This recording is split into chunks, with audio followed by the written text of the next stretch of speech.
You're listening to a Frequency Podcast Network production. I don't want to alarm you, but one day soon, you, or someone you love, will wake up like this. You know it's coming.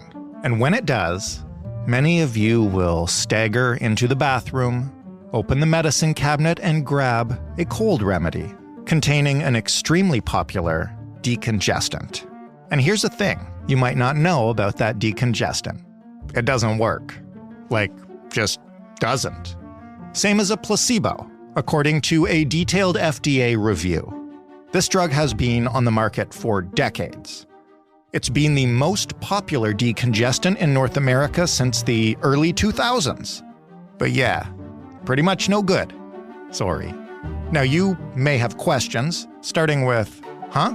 And WTF? And gradually moving beyond that into the world of active ingredients, over-the-counter versus prescription, and how exactly we approved this drug, which, again, doesn't work.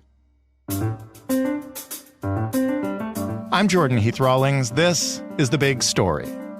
Mina Tadrous is a pharmacist as well as the host of the I'm Pharmacy podcast at the Leslie Dan Faculty of Pharmacy at the University of Toronto, where he's also an assistant professor. Hello, Mina. Hello. I want to start by asking you, what is phenylephrine? Phenylephrine is a over-the-counter medication that is used as a decongestant. So generally what it does is it vasoconstricts, so it takes the vessels that are in the nose and it reduces their size so that less fluid is flowing into the nose. And when you're congested and feeling yucky, it helps that feeling go away. How widespread is it? I know people don't tend to think of these specific drugs that are in name brand pharmacy products. Yeah, absolutely. So, this drug is very old. It was first developed in the 60s and it started making its way into pharmacies in the late 60s, early 70s, I believe. And how it's used is in a variety of different fashions, but most commonly what we're seeing it in is when you go to the pharmacy aisle and you go to find one of these cold and flu or cold or congestion medications, it's used in there in combination with other types of products. And that's often how we find it mixed in with acetaminophen, which is commonly called Tylenol, or ibuprofen, commonly used Advil. And we'll see it in a bunch of different products. Now, it also does come in by itself, less commonly used, and also as a nasal spray in some situations. How did it become so prolific, for want of a better term? I took a look at all the products that we have in our little medicine cabinet, and it's in a bunch of them. And I gather it's become one of the more prominent decongestant drugs on the market. Yeah, absolutely. And I think it just starts with what symptom is most common when people feel sick. So if you think about it, when you get really sick, if you get a cold, any sort of viral or bacterial infection, there's very common symptoms. Right up there is fever. And then probably second to that is a runny nose and congestion. Some of the other things like the aches and pains, some of the cough, you don't always get a cough when you're sick. And so what we find is that when the companies are thinking about what symptoms they want to advertise on the box, and so when you look at it and it says alleviates symptoms, it'll say congestion because that's a very common thing. And so the companies have put out a number of different products that help out with that. Now, we do have a decongestant that works really, really well called pseudoephedrine. And that's part of the problem in the US was that pseudoephedrine is highly controlled because there was an act in 2006 that limited it because you can take high levels of pseudoephedrine and make methamphetamine. And so in the US, they started limiting how you can access and the amount of pseudoephedrine you can buy. And so in response, some pharmacies moved it behind the counter and they limited the products. That drug also is not supposed to be used in people who may not have controlled blood pressure, have diabetes. Because it works so well, it's also a stimulant. People want to navigate away from it. So for those two reasons, we started seeing phenylephrine in more and more products as companies tried to navigate through this restriction, but also the number of what we call contraindications, people who can't use certain drugs. And so, when you combine that with how prevalent people get sick and how commonly they feel congestion, it just made sense that phenylephrine was in a lot of products. You just mentioned that pseudoephedrine, which is, I guess, the key drug in Sudafed, is highly controlled, which allowed phenylephrine to take so much of the market share. But you said pseudoephedrine works really well. How does phenylephrine work? So that was actually what the debate was recently at the FDA expert panel. So people have been flagging that phenylephrine may not work that well. And to be frank, like when I'm sick, I often joke with my wife that like, make sure you look on the side and don't get the stuff for the phenylephrine because that's not going to help you. And so we've all known that it was inferior to pseudoephedrine in helping congestion go away. Now, pseudoephedrine also, you don't want to take it right before you go to sleep. So if you notice, any of the PM products will never contain pseudoephedrine because it makes you not sleep. And so what ended up happening is that the FDA said, okay, let's go reevaluate some of this old data and let's develop some new data. And then when they compared that to placebo, they found that phenylephrine in the oral form, so the tablets and combinations, generally didn't work any better than placebo. You're telling me that the major drug in almost every over-the-counter decongestant doesn't work? In the oral form, it looks like it may not be working. Now, I think it's important to note that when these drugs were first approved, and it still continues to be the North Star for regulators. So regulators are the people who decide if a drug is able to enter the market. The most important thing to them is it safe? And they reanalyze that and it continues to be very safe. But the question is, does it work? And I think that most of the data is pointing to it probably does not. You mentioned that this drug's been around for quite some time. How come we're just finding out about this now?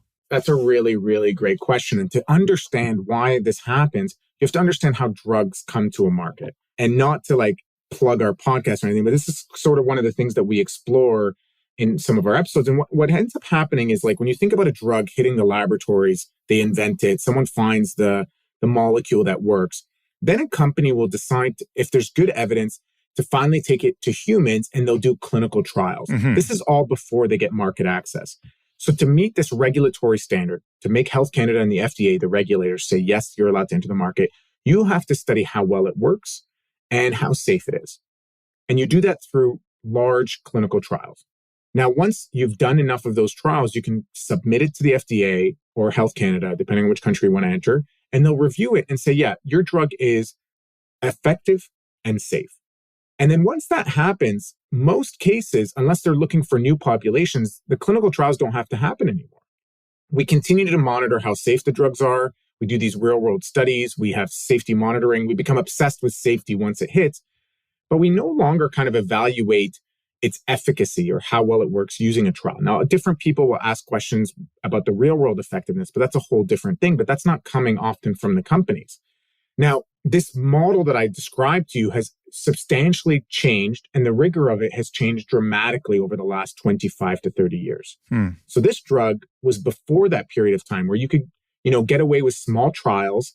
You could submit it to prove that drugs are safe and effective. Now, there still was data, but you didn't have to kind of meet the same rigor that we do today. Also, because it was an over-the-counter and it was a much older drug, we see lots and lots of these old drugs that have been around since the 20s, 30s, 40s, 50s, you name it.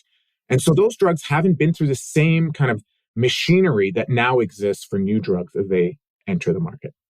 I'm going to ask the obvious follow-up question, which is if this can happen with phenylephrine because of when the trials were done and when approval was given, how many other drugs like this might be out there?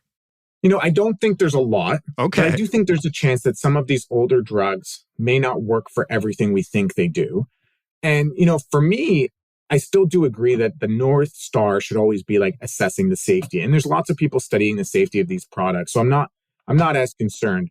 There are a few drugs, like if you're going to ask me as a pharmacist, like, there's some products that are used as stool softeners and laxatives that I really do question if they work that well. And if they work as well as we think they do. And so I don't think we're going to see as many that come down to the point where we're like, wow, this is in this form, it's probably the same as placebo. But I do think we'll see some that we're like, why are we even making people pay for this? I know that safety is obviously the chief concern here, but at some point we really have to look into what kind of promises are we allowing some of these companies to make. I completely agree with you, but I think, not to open up a can of worms here, but there's lots of products that are on our market, especially those in the naturopathic, homeopathic, over-the-counters, that we are A-okay with. And I actually ethically, as a pharmacist, have a problem with this. So I will never suggest a product that I know does not work. So I will never in my life suggest homeopathy to a single patient. And you could quote me on that, and I don't care what angry emails I get, but it's for the very reason that you're citing. And so we already have a precedent where there's some products where we don't test them as rigorously and we kind of allow them outside of that. And that's another part of this thing, is that this product is an OTC. It's an over-the-counter. If it was a prescription drug, I guarantee you this would have been way more rigorous. Now, I also want to make the caveat here that the nasal spray form of this drug is not in question. I was just about to ask about that. Obviously, aside from how you take it, how does that make the drug more effective, and how effective is it taken nasally? Yeah, so at a very high level, what happens when you take an oral medication is when you absorb it into your bloodstream from your stomach, it then often goes right past the liver. And we call this a first pass. The liver is our kind of filter system for things coming through the blood before it gets spread to the rest of the body. And so what some of the data that the FDA was looking at showed is that once it goes past that first pass effect, your liver's doing too good of a job and it breaks it down. And so from there, it has to go through your blood and get up to your nose. And so by the time the liver gets done with it, there's not much left. And this is common with a lot of different medications. And that's why we can't always use oral forms. Now, when it's used nasal spray, you're delivering it right to the cause of the problem. And so that's why sometimes when people have just congestion, we often suggest that they just use a nasal spray, regardless of which drug is in there. And so that formulation is always good if you're just congested.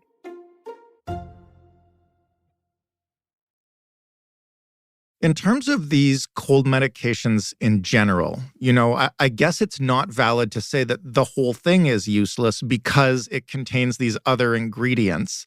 What do you do when you have a cold or someone in your family has the first crappy daycare or school cold of the year, Well, okay. So first of all, the crappy daycare, for kids, most of these things are off the table, right? Yeah, like, of I course. just want to flag that. Like pseudoephedrine, you have to wait till 12, I believe.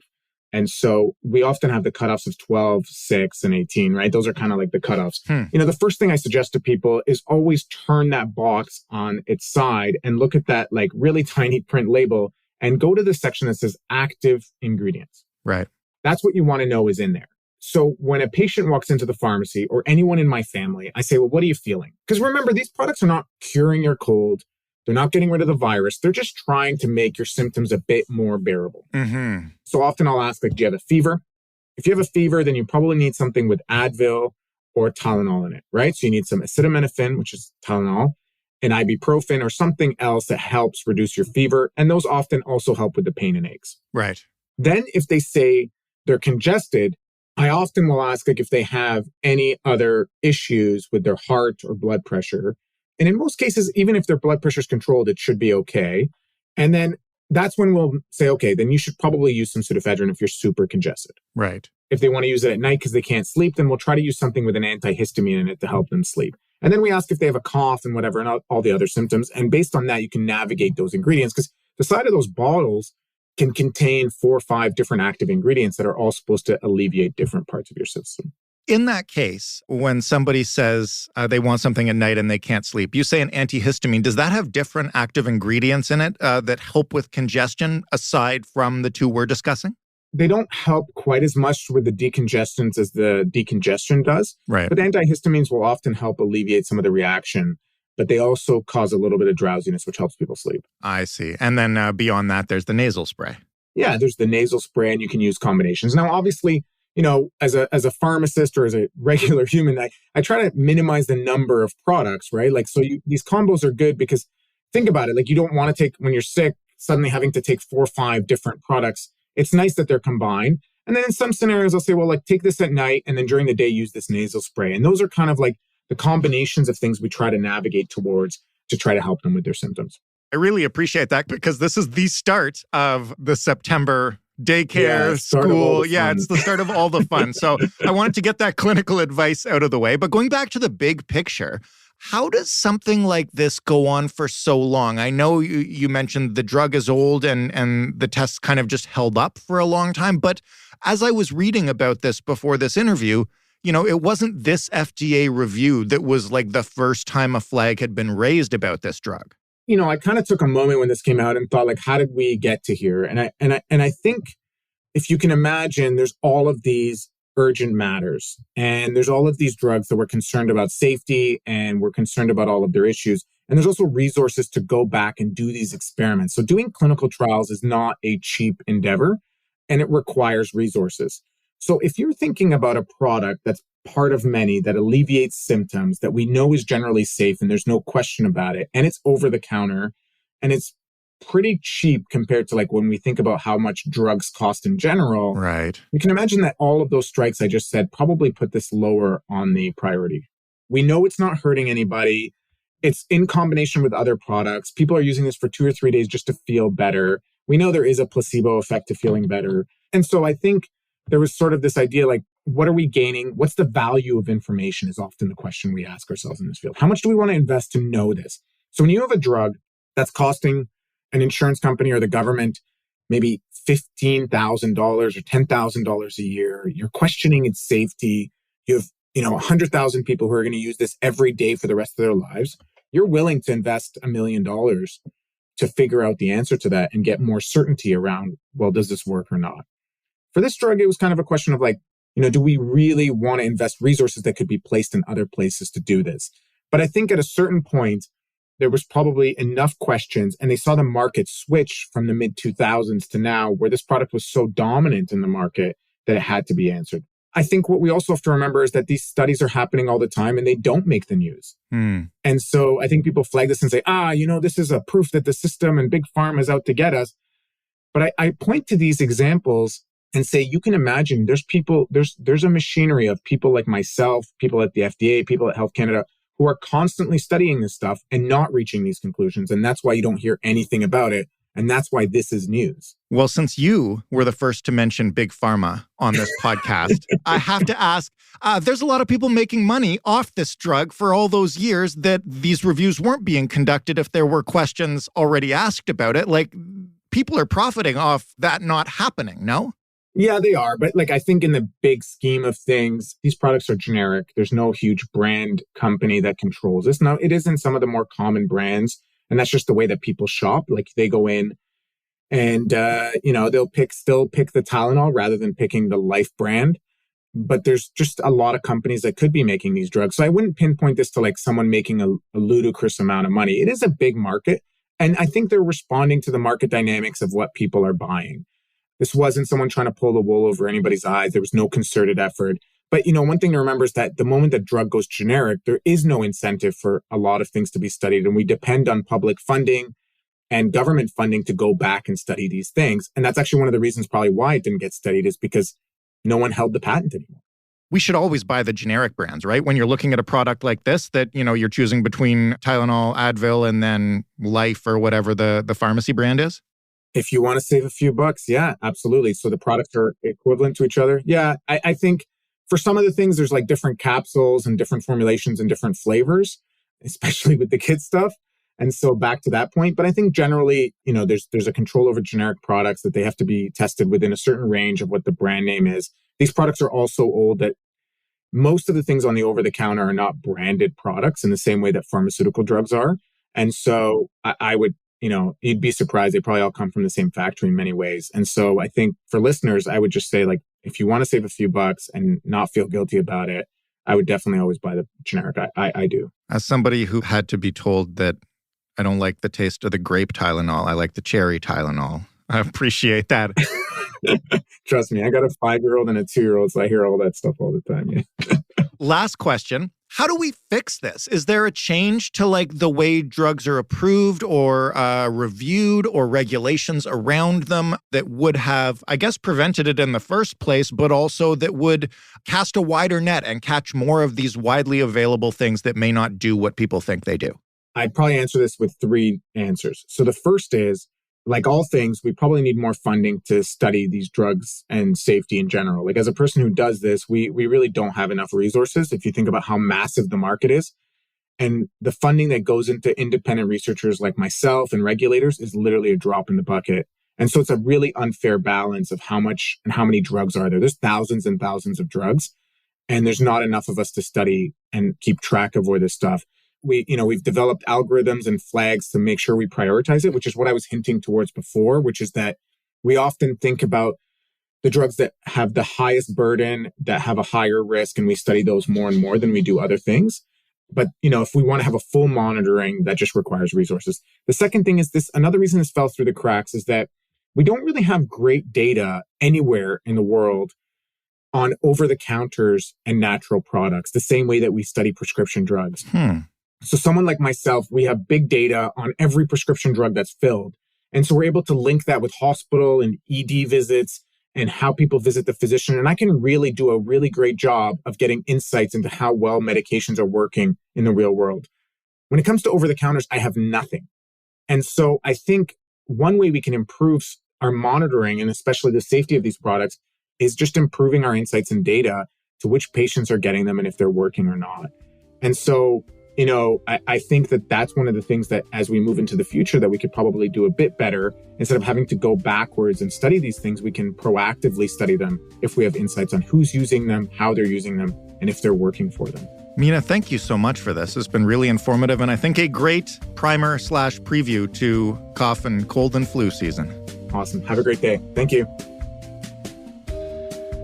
Mina Tadrous of the University of Toronto, the host, if you want to learn more, of the I'm Pharmacy podcast.